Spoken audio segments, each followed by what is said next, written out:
Assalamualaikum warahmatullahi wabarakatuh. Kami dari Angkatan 18 akan mepresentasikan mata kuliah Teknologi Minyak Atsiri dengan judul Minyak Atsiri dalam Rimpang Kencur. Sebelumnya, perkenalkan, saya Safitri Chandra Pangestu, NPM 18031010010. Saya Resa Damayanti, NPM 18031011002. Saya Renisa Arma Sunarwan, NPM 18031101014.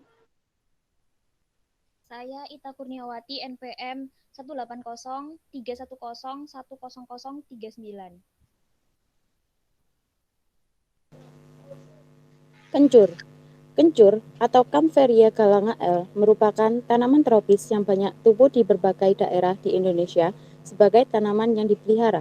Tanaman ini banyak digunakan sebagai ramuan obat tradisional dan sebagai bumbu dalam masakan. Sumber rimpang kencur.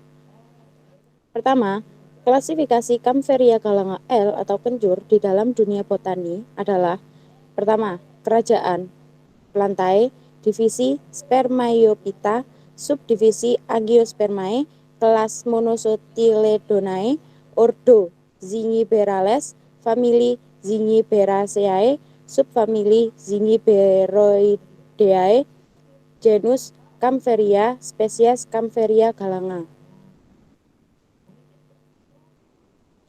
Kandungan dari rimpang kencur. Kandungan kimia rimpang kencur terdiri dari minyak atsiri dan senyawa aktif lainnya. Komponen utama minyak atsiri 1,11% yang diekstrak dari rimpang kering kencur adalah komponen etil pemetoksisinamat atau EPMS dengan persentase kadar 31,77%, metil sinamat 23,3%, karbone 11,13%, eusaluptol 9,59%, pentadesane 6,41%. Sedangkan komponen aktif senyawa lain berupa saponin, flavonoid, dan polifenol. Senyawa yang lainnya pada rimpang kencur ada senyawa etil p-metoksisinamat. Kandungan kimia rimpang kencur telah dilaporkan oleh Afriastini 1990, yaitu yang pertama etil sinamat, kedua etil p-metoksinamat, ketiga p-metoksistiren, 4 keren, 5 borneol, dan 6 parafin. Di antara kandungan kimia, etil p-metoksisinamat merupakan komponen utama dari kencur. Tanaman kencur mempunyai kandungan kimia antara lain minyak atsiri 2,4 sampai 2,9% yang terdiri atas etil parametoksisinamat 30%, kamfer, borneol, sineol, pentadekana. Adanya kandungan etil parametoksisinamat dalam kencur yang merupakan senyawa turunan sinamat etil p-metoksisinamat atau EPMS adalah salah satu senyawa hasil isolasi rimpang kencur yang merupakan bahan dasar senyawa tabir surya, yaitu pelindung kulit dari sengatan sinar matahari. Kemudian ada susunan struktur kimia dalam minyak atsiri di rimpang kencur, di mana komponen minyak atsiri dari Simplicia rimpang kencur dianalisis secara GCMS. Komponen terbesar dari minyak atsiri yang diperoleh dari Simplicia rimpang kencur yang dibeli dari pasar adalah komponen kimia terbesar, yaitu etil sinamat 65,98% dan etil p-metoksisinamat 23,65%. Kemudian ada 2 prepenoik acid, 3,4 metoksipenil. Selanjutnya ada etil ester 31,36%, pentadekan 5,35%, borneol 3,75%, delta 3 karen 2,86%, beta pinen 2,47%, dan kamfen 2,22%. Kemudian di sini ada gambar dari struktur susunan komponen kimia dari rimpang kencur Yang pertama ada etil P-metoksisinamat, di mana etil P-metoksisinamat atau disingkat dengan EPMS adalah salah satu senyawa hasil isolasi rimpang kencur atau Kampferia galangal L yang merupakan bahan dasar senyawa tabir surya yaitu pelindung kulit dari sengatan sinar matahari. Etil sinamat dan etil P-metoksisinamat atau EPMS dari minyak atsiri kencur banyak digunakan di dalam industri kosmetika dan dimanfaatkan dalam bidang farmasi sebagai obat asma dan anti jamur. Kemudian ada gambar yang kedua, gambar dari struktur terpinen, di mana terpinen merupakan kelompok isomer hidrokarbon yang diklasifikasikan sebagai monoterpen. Masing-masing memiliki rumus molekul dan kerangka karbon yang sama, tetapi berbeda dalam posisi ikatan rangkap karbon-karbon. Ia memiliki rasa dan berbau harum. Yang ketiga terdapat struktur kimia yaitu beta-pinen. Beta-pinen adalah monoterpen di mana senyawa organik yang ditemukan pada tumbuhan dan merupakan salah satu dari dua isomer dari pinen yang lain makhluk alfa-pinen, di mana ia memiliki cairan tak berwarna yang larut dalam alkohol dan tidak larut dalam air. Beta-pinen memiliki sifat antiseptik yang kuat dalam bidang industri, biasanya digunakan sebagai desinfektan, insektisida, pengharum ruangan, dan lain-lain. Senyawa ini digunakan sebagai perasa, parfum, dan obat-obatan seperti mengobati sinus, bronkial, dan infeksi tenggorokan, serta yang lainnya.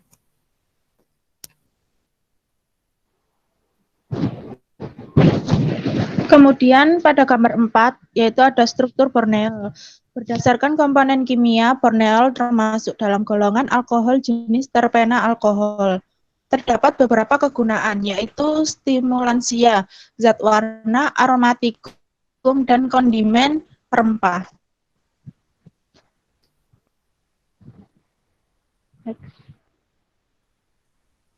Kemudian pada gambar 5, yaitu struktur dari limonen. Berdasarkan komponen kimia, limonen termasuk dalam golongan hidrokarbon jenis terpena yang sederhana. Limonen terbentuk karena monosiklik terpen hasil kondensasi isoprena.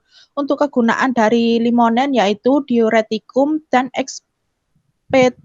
ekspektoransia.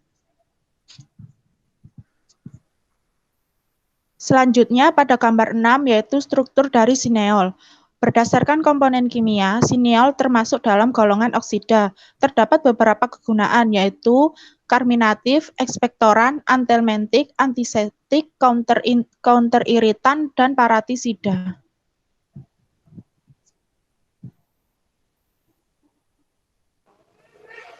Selanjutnya yaitu kegunaan minyak atsiri rimpang kencur. Kegunaan minyak atsiri yang pertama, secara umum digunakan sebagai bahan pengikat atau fikatif dalam pembuatan parfum, pewangi, kosmetika, farmasi, bahan penyedap atau flavoring agent dalam industri makanan dan minuman.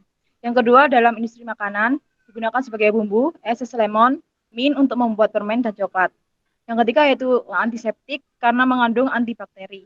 Yang keempat, dalam bidang industri farmasi digunakan sebagai pembuatan pasta gigi atau mint, analgesik dan inhaler, dekongestan atau eukaliptol digunakan dalam pengobatan gigi untuk menghilangkan rasa tidak enak.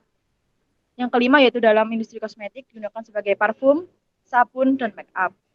Dalam industri produk veteriner, limonen dan metol digunakan untuk membuat insektisida. Dan yang terakhir pada industri cat, tekstil menggunakan essential oil untuk menghilangkan bau pada cat dan tekstil setelah diproduksi.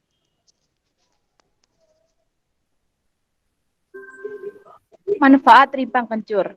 1. Meningkatkan produktivitas lahan pertanian. Yang kedua, minyak atsiri. Yang ketiga, penyedap makanan dan minuman.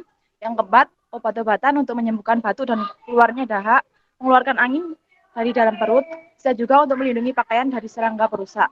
Yang kelima, etil P-metoksisinamat atau EPMS di dalam rimpang kencur menjadi bagian yang penting di dalam industri kosmetik karena bermanfaat sebagai bahan pemutih dan juga anti-aging atau penuaan jaringan kulit.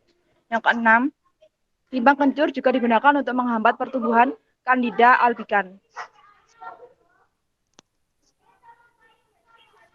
Selanjutnya yaitu kegunaan minyak atsiri rimpang kencur. Yang pertama, minyak penghangat yang dapat membantu mengatasi masalah pencernaan. Yang kedua, membantu menyembuhkan masuk angin. Yang ketiga, membantu meredahkan nyeri dada dan batuk. Yang keempat, rimpang yang dimaserasi dengan alkohol dapat digunakan untuk mengurut kaki keseleo, otot kaki yang layu, dan mengencangkan urat-urat atau otot. Sekian presentasi dari kelompok kami, kurang lebihnya kami mohon maaf. Wassalamualaikum warahmatullahi wabarakatuh.